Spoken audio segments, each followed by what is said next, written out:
Okay, do you guys remember this very embarrassing scene from 2010's The Last Airbender?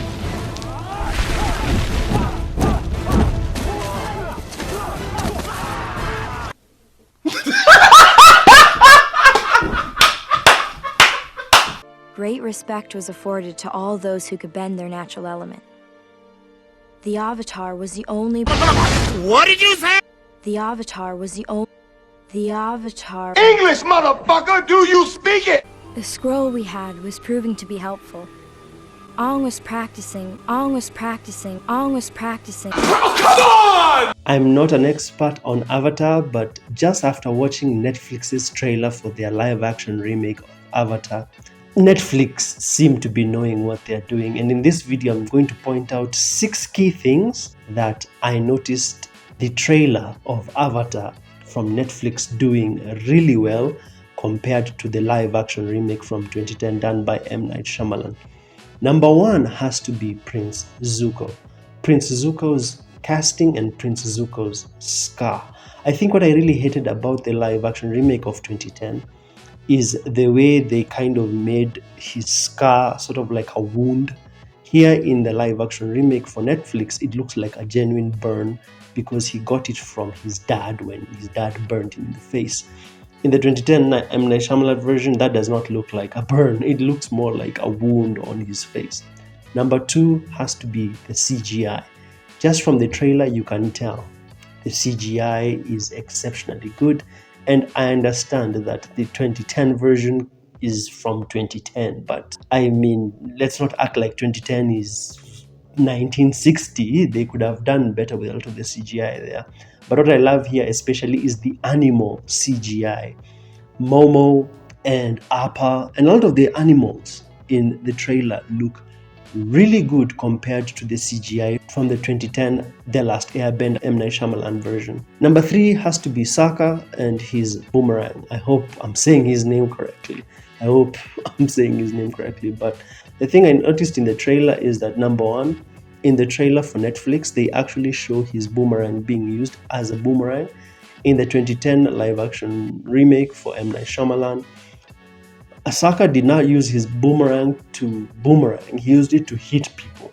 I think it's only once he actually threw it. I may not have rewatched that movie, all of it recently, but I don't remember him using it a lot to boomerang. I remember him using it never, or I remember him using it to hit people. At least here I can tell in the trailer that the people who are making the Netflix version definitely understand Sokka and that he is going to be using his boomerang as a boomerang. Also, they try to portray him as funny. You have me, Tara, and a flying ball of fur. What more do you need? In the Netflix version, they try to portray him as funny, but in the 2010 M Night Shyamalan version, he was this like serious, brooding dude, and that just didn't go with his character from the cartoon. Number 4 has to be bending, the movement. Just in the Netflix version, it looks way better, more natural, more sharp, especially for the way Aang here just does the air bending here. It looks fabulous. The water bending here in the trailer looks fabulous. If you compare it to the one from 2010, the 2010 version was not as sharp, was not as good.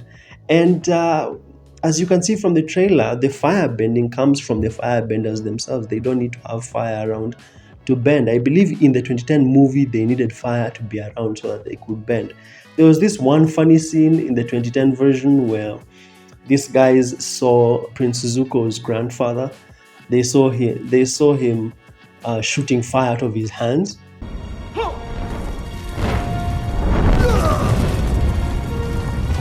And they were like, oh my god, he's shooting fire from his hands. And I'm like, He's making fire out of nothing.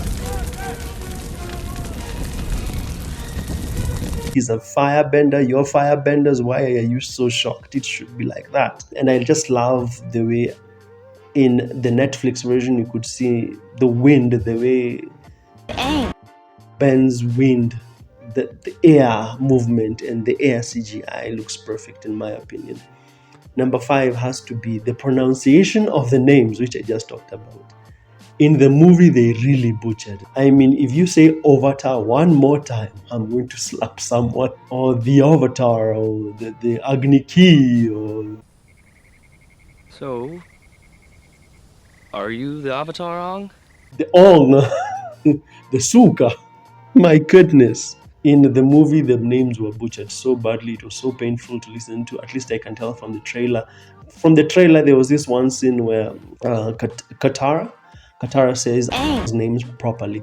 If the world is going to have any chance, it's going to need Aang.